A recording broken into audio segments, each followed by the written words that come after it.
ہاں کبھی کبھار ایسا ہو کہ کوئی کبھی کبھار اس کی نوبت آتی ہو نا, اب وہ ہمیں یعنی کبھی کبھار اس کی نوبت آتی ہو نا تو پھر تو چلو بچا بھی جا سکتا ہے, لیکن مدرسے میں تو کھانا روز ہی ہے نا. اب کیا ان کے لیے الگ کمرہ بنائیں کہ آپ کے گھر سے مرغا آتا ہے تو آپ چارپائی کے نیچے گھس کے کھایا کریں تاکہ غریب بچوں کی نظر نہ پڑے؟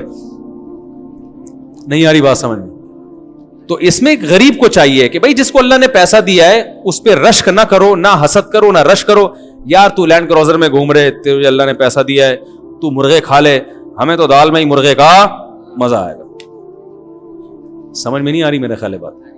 تو یہ جو نیچ پنا ہے نا کسی کو مرغا کھاتا دیکھ کے اس کے مرغے پہ رالے ٹپکانا, کیونکہ پھر ہر چیز میں آپ کہتے ہیں غریب احساس کمتری میں آئے گا, پھر تو ہر چیز میں آئے گا وہ. پھر تو مالدار کو چاہیے کپڑے بھی اچھے نہ پہنے, وہ پھٹے پرانے غریبوں جیسے کپڑے پہنے.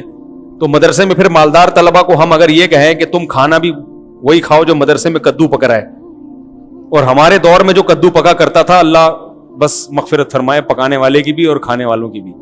اب تو مدارس میں پھر بھی بڑے اچھے حالات ہو گئے ہیں. تو ہمارا اپنا کھانے کا دل نہیں کرتا تھا, ہمیں گھر سے جیب خرچی ملتی تھی, ہم پتلی گلی سے نکل لیتے تھے ٹھیک ہے, باہر جا کے جو ہے نا وہ ڈبو کے چائے میں چیزیں کھا رہے ہوتے تھے. تو کبھی کھا بھی لیتے تھے, کبھی باہر جا کے, گھر سے نہیں کھانا, اتنی لفٹ نہیں کرائی ہمارے گھر والوں نے, وہاں بھیجے, پیسے دیتے تھے کبھی جو کھانا ہے کھا لینا. تو اب اس میں شریعت کا حکم یہ ہے کہ مالدار اپنے حساب سے زندگی گزار سکتا ہے, غریب اپنے حساب سے گزارے. صحابہ میں بھی ایسا تھا, غریب بھی تھے مالدار بھی تھے. غریب مالداروں کو دیکھ کے حسرت نہیں کرتے تھے, بھائی تمہیں اللہ نے بہت دیا ہے تو کوئی بات نہیں, ہم اسی پہ خوش ہیں. ہم نے تو ایسے متضاد لوگوں میں نے زندگی گزاری ہے, طلبہ میں یہ کروڑ پتی طالب علم اور یہ بیچارے کے پاس کھانے کی روٹی نہیں, دونوں سے ہماری گپ شپ ہے, دونوں سے دوستی ہے, اور سب آپس میں دوست ہیں, ٹھیک ہے نا. نہ وہ اس کو دیکھ کے پریشان ہو رہا ہے, نہ وہ اس کو دیکھ کے رش کر رہا ہے. تو ایسے متضاد لوگوں میں ہم نے زندگی گزاری ہے.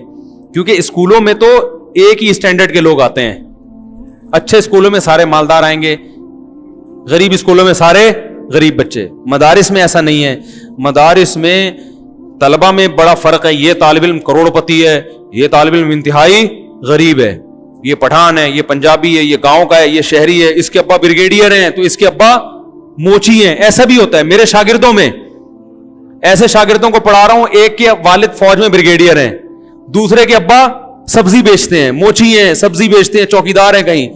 ایسے متضاد, کیونکہ علم دین میں تو یہ فرق نہیں ہوتا نا کہ مالداروں کے لیے الگ, اور یہ بھی مدارس کی خصوصیت ہے. دیکھو مدارس نے یہ فرق نہیں رکھا, اسکولوں میں یہ فرق ہے, مالداروں کے لیے ایجوکیشن سسٹم الگ, مدارس سب کو ایک جیسی تعلیم دے رہے ہیں, رویہ بھی سب کے ساتھ ایک جیسا.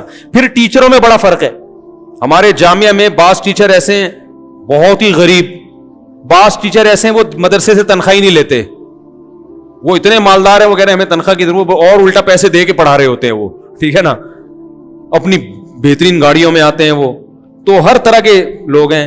تو ماحول میں تو بھائی مالدار بھی رہے گا غریب بھی رہیں گے, تو غریب آدمی کو چاہیے مالداروں کو دیکھ کے رالے نہ ٹپکائے, ٹھیک ہے نا, بولے اللہ نے اس کو دیا ٹھیک ہے.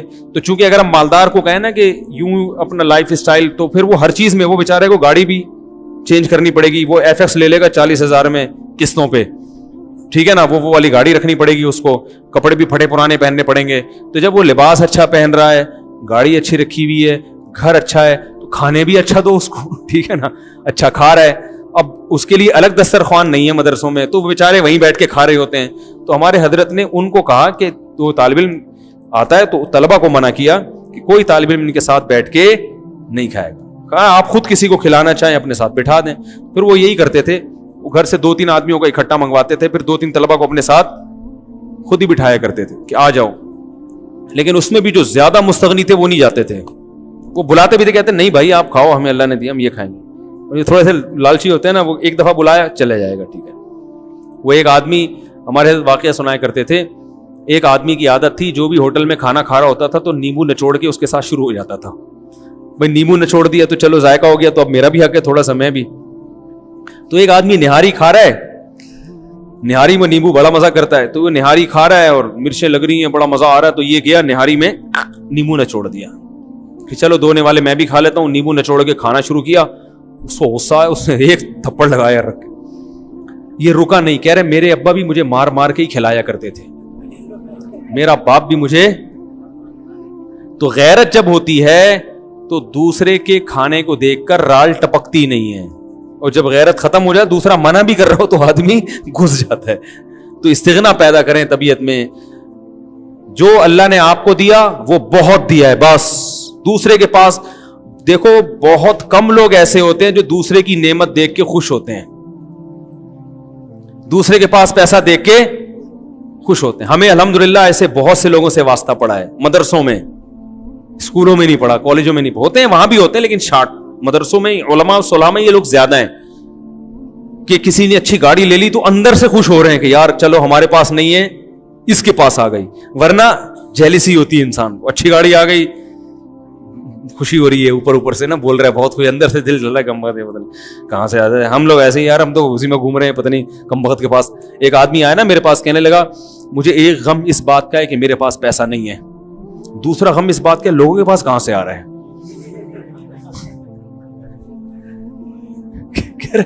یار چلو کہہ رہے میں بھی محنت کر رہا ہوں, میرے پاس نہیں آ رہا, میں صبر کرنے کے لیے تیار ہوں, لیکن وہ بھی محنت کرے اس کے پاس بھی نہ آئے. کہہ رہے ایک غم اس کا ہے کہ میرے پاس آ کیوں نہیں رہا, دوسرا پھر ان کے پاس کیوں آ رہا ہے بھائی. تو یہ ڈبل مستقل غم پالا ہوا ہے لوگوں نے. تو ایک غم تو ہلکا کرو کہ بھائی اس کے پاس ہے تو کوئی بات نہیں یار, کھانے دو اچھا اس کو. اب تو یہاں تک نوبت آ گئی ہے, آپ کی شادی اگر کسی خوبصورت لڑکی سے ہو گئی نا کم عمر سے, اس پہ لوگ جیلسی کرتے ہیں, تانے دینا شروع کر دیتے ہیں. اس پہ ایسا لوگ آ کے گھر بگاڑتے ہیں, تباہ کرتے ہیں. عورتیں آ کے فساد مچاتی ہیں کہ ان کی طلاق دلواؤ ان میں. کوئی کسی کی نعمت پر خوش, اچھا میاں مل گیا. ابھی کچھ دن پہلے ایک شادی میں گیا, خاتون جو تھی نا وہ ان کے بارے میں سنا تھا بدصورت ہیں, میاں بڑا ہینڈسم مل گیا ان کو.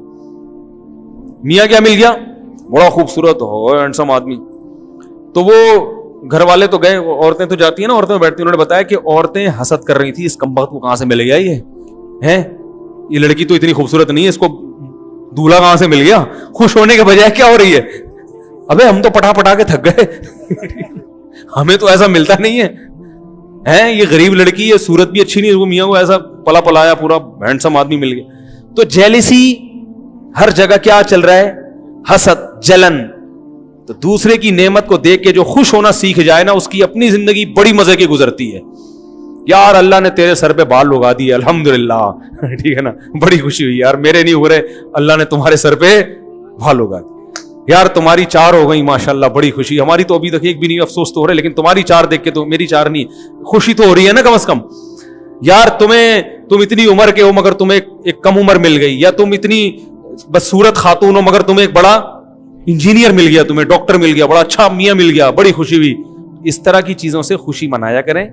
گاڑی مل گئی آپ کو ماشاءاللہ, بڑے آپ کی جاب اچھی لگ گئی, اچھا اگلے ہفتے USA جا رہے ہیں ماشاءاللہ, جاب مل گئی آپ کی, بڑی دل سے خوش ہونے کی کوشش کیا کریں. جب تھوڑے دن تک مصنوعی کوشش کریں گے تو دل خود بخود خوش ہونا. علماء کہتے ہیں حسد کا علاج یہ ہے کہ جس سے جیلسی ہے نا اس کی تعریفیں شروع کر دو, اور منہ سے بولا کرو اللہ نے تمہیں بہت اچھا دیا, اللہ اور دے. یہ دعا مانگو گے تو وہ یہ اینٹی بایوٹک ہے, یہ وہ حسد کے جراثیم کو یہ مارتی ہے, پھر آپ عادی ہو جائیں گے, پھر خوشیوں کو دیکھ کے خوش ہونا شروع ہو جائیں گے. اس کا بڑا فائدہ ہوتا ہے.